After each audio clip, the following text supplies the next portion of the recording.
बोलो जयकारा बोल मेरे श्री गुरु महाराज की जय। अद्भुत लीला। एक बार श्री सद्गुरु दाता दयाल जी श्री आनंदपुर में विराजमान थे। महाप्रभु जी ने दिनांक 24 अक्टूबर सन 2009 को कुछ अधिकारी रूहों को साधु वेश प्रदान किया। साय समय संगत को समय प्रदान कर श्री कार में विराजमान होकर आप भ्रमण को निकले। मोती बाग की ओर न जाकर आपने सेवादारों को सुखपुर की ओर चलने का आदेश दिया। सुखपुर से पुनः ईसागढ़ की ओर बढ़ने के निर्देश दिए। सेवादार भी इस विचित्र मोज को देखकर हैरान हो रहे थे।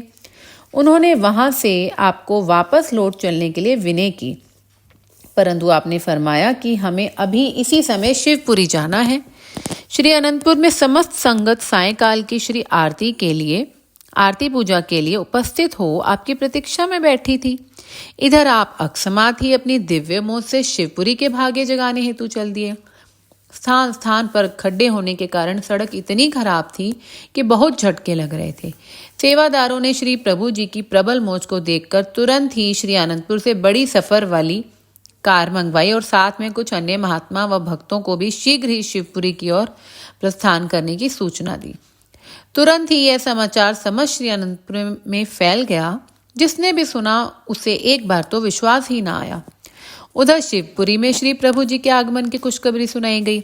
समय बहुत कम रहते हुए भी वहां के प्रेमियों ने हर्षातिरेक में बहुत भव्य तैयारी की और शुभ स्वागतम के भजन गाते हुए महाप्रभु जी का अभिनंदन किया। अचानक ही अपने ऊपर इतनी असीम कृपा बरसाने का कोटि कोटि आभार प्रकट किया। सेवादारों द्वारा वहां से श्री अनंतपुर लौटने का आग्रह करने पर भी महाप्रभु जी ने आगे ग्वालियर परमधाम का प्रोग्राम बना लिया। वहां पहुंचकर पुनः श्री चरणों में विनय की गई कि अब आगे क्या मौज है। श्री अनंतपुर में संगतें बैठी प्रतीक्षा कर रही हैं। श्री आज्ञा हो तो यहाँ से लौट चलें। ग्वालियर से वापसी की टिकटें भी रिजर्व करा ली गई हैं। प्रातः परमधाम आश्रम से कुछ दूरी पर बने श्री अनंतपुर ट्रस्ट धर्मार्थ चिकित्सालय में नाश्ता करने के उपरांत स्टेशन पर पहुंचना था, परंतु यहाँ आकर फिर से श्री मौज हुई कि हमें आगे श्री संत नगर जाना है। सेवादारों ने जैसे तैसे फोन द्वारा दोबारा श्री आनंदपुर में सूचना भिजवाई। श्री संत नगर में स्थायी रूप से रहने वाले कुछ प्रेमी श्री आनंदपुर दर्शनों के लिए आए हुए थे। उन्हें भी झटपट श्री संत नगर पहुंचने के लिए सूचित किया गया। साय समय जब महाप्रभु जी की श्री कार श्री संत नगर में पहुंची तो वहां एक कार में से उसी समय एक दंपति उतरा। महात्मा शबद प्रेमानंद जी ने उनसे पूछा कि क्या आपको कोई पूर्व सूचना थी? महाप्रभु जी का तो अचानक ही यहाँ का कार्यक्रम बना है, फिर आप यहाँ कैसे पहुंच गए? उन्होंने कहा कि हमें तो इस बारे में कोई जानकारी नहीं। हम तो वृंदावन बिहारी जी के दर्शनों के लिए जा रहे थे। बिहारी जी ने हमें पहली बार स्वप्न में दर्शन दिए और कहा कि वृंदावन आकर क्या करोगे? हम तो इस समय राजस्थान में बाड़ी के समीप बने आश्रम श्री संत नगर में विराजमान है। वहां आकर श्री दर्शन का लाभ उठाओ, इसलिए हम इधर आ गए। सेवादारों को समझते देर न लगी कि क्यों श्री प्रभु जी को यह धरती अपनी ओर खींच रही थी, क्यों श्री प्रभु जी मार्ग में विश्राम किए बिना आगे ही आगे बढ़ते चले जा रहे थे। जैसे ही उस दंपति ने आपकी दिव्य मनोहारी छवि को निहारा, उनका रोम रोम पुलकायमान हो गया। जन्म जन्म की तृषा शांत हो गई। महाप्रभु जी भी फरमाने लगे, हमारा काम तो हो गया, अब श्री आनंदपुर चलते हैं। सेवकों की विनय पर आप वहां एक सप्ताह ठहर कर श्री आनंदपुर वापस आ गए। संतों की वाणियां हैं, वेद थके ब्रह्मा थके, थाके शेष महेश, गीता हूं की गम नहीं, तह संत किया परबेश। परम संत श्री कबीर साहिब जी सत्पुरुषों की अपार महिमा का वर्णन करने में ब्रह्मा शेष महेश व सभी वेद असमर्थ हैं। वे संतों की महिमा का वर्णन करते हुए हार गए। उनके शब्दकोश में ऐसे शब्द ही नहीं जिनमें संतों की महिमा समा सके। यहाँ तक कि जो ज्ञान भगवान श्री कृष्णचंद्र जी ने श्रीमद् भागवत गीता में दिया है, संतों की वाणी प्रत्येक कार्य व वचनों में उससे भी गहन रहस्य छिपा हुआ है। प्रत्येक प्रेमी के हार्दिक प्रेम को पूर्ण करने के लिए महापुरुष अद्भुत लीला रचाते हैं, जिसे पढ़ सुनकर अन्य प्रेमी आश्चर्यचकित रह जाते हैं। राते माते प्रेम रस भरी भरी देई खुदाई, मस्तान मालिक करी लिए दादू रहे ल्यों लाई। संत दादू दयाल जी, जिसने भी प्रभु चरणों से सच्ची प्रीत लगा ली, वह प्रभु का प्यारा बन गया। वह सदा प्रेम अमृत का रसपान करते हुए दिव्य मस्ती को पाने लगा। परमात्मा भी अपना बिरद निभाते हुए उसे प्रेम से भरपूर कर देते हैं। यही है प्रभु प्रेमियों का अपने प्रभु के साथ एक अनोखा संयोग। बोलो जयकारा बोल मेरे श्री गुरु महाराज की जय। दिल्ली निवासी एक भक्तानी किसी के घर सत्संग में गई। सत्संग की समाप्ति पर उनके कमरे में शोभायमान श्री सद्गुरुदेव जी महाराज की चरण दासी के दर्शन किए। जगमगाती दिव्य ज्योति उसके हृदय में समा गई। उस समय उसे ऐसा आभास हुआ कि मानो पूर्व पुण्य संस्कारों के अनुरूप उसे प्रेमा भक्ति की प्राप्ति हुई हो। सारी रात इसी ध्यान में लीन चिंतन करती रही। प्रेम के आवेग में वह कभी महाप्रभु जी के श्री चरणों में मत्था टेकती और कभी अपने हाथों से चरण दासी पहनाने के लिए विनय करती। महाप्रभु जी ने उसे स्वप्न में दर्शन देकर फरमाया कि हमारे लिए चरण दासी बनवाकर श्री अनंतपुर में आओ और अपनी हार्दिक भावना को पूर्ण करो।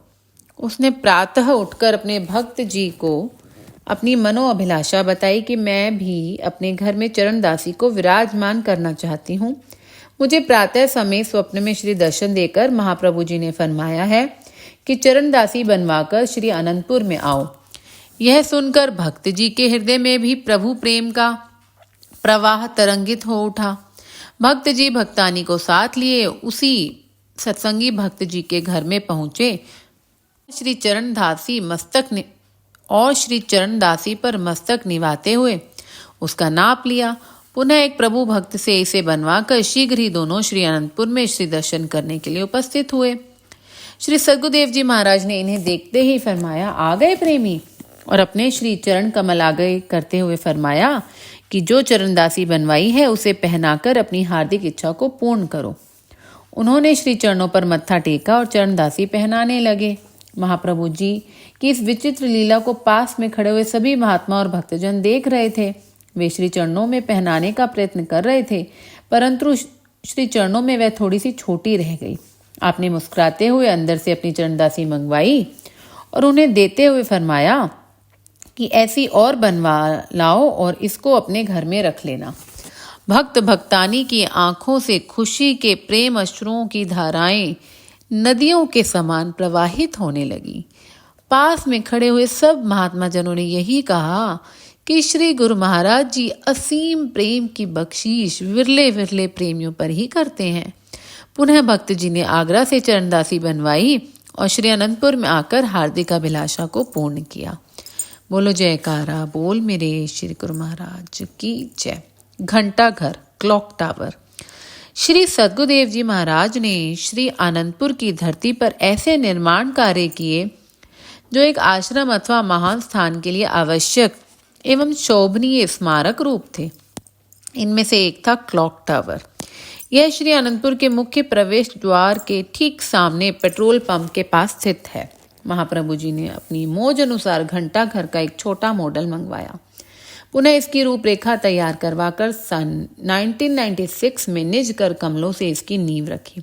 महात्मा ज्ञान विचारानंद जी को इसका निर्माण कार्य पूर्ण करने की श्री आज्ञा फरमाई। लगभग 60 फुट ऊंचे इस घंटा घर को बहुत ही खूबसूरती से बनाया गया है। अंदर ही अंदर ऊपर पहुंचने के लिए सीढ़ी भी बनाई गई। इसमें 6 फुट बाय 6 फुट का क्लॉक लगाया गया। 7-8 मास में ही इसका निर्माण कार्य पूर्ण हो जाने पर आपने इसका भव्य मुहूर्त करते हुए पावन श्री वचनों में सबको समय की बहुमूल्यता दर्शाते हुए फरमाया, इस संसार में समय ही सर्वश्रेष्ठ और बहुमूल्य वस्तु है। समय की कदर करने वालों ने ही यहाँ मान बढ़ाई और प्रसिद्धि प्राप्त की है। जितने भी उच्च कोटि के शिरोमणि पुरुष हुए हैं अथवा वर्तमान युग में विद्यमान हैं, उन सब की उच्चता, दूरदर्शिता और प्रतिभा का आधार समय का सम्मान है। उन्होंने अपने समय के एक एक क्षण का गौरव जानते हुए उसे पर उपयोगी कार्य में लगाया। जो मनुष्य अपने अति मूल्यवान समय का एक पल भी व्यर्थ नहीं गवाता और उससे सही काम लेता है, वह अपने उद्देश्य में सफल और विजयी होकर अपने लिए प्रगति का पथ खोज लेता है। यदि समय को नाम की कमाई में नहीं लगाया जाता तो मनुष्य के प्रमाद में रहने से मन और माया उसके विचारों में प्रबल हो जाते हैं और उसे परमारथ से दूर ले जाते हैं। फल यह होता है कि मनुष्य कहाँ तो नाम की कमाई से अध्यात्म की उच्च चोटी पर पहुंच जाता और कहाँ वह मन माया के अधीन होकर 84 लाख योनियों के चक्कर में ही उलझकर रह जाता है। यह कितने बड़े लाभ व हानि का प्रश्न है। इसलिए इस विषय में मानव को हर तरह से सचेत और सतर्क रहने की आवश्यकता है। सांसारिक व्यवहार में होने वाली लाभ व हानि की आत्मिक लाभ व हानि से तुलना नहीं की जा सकती।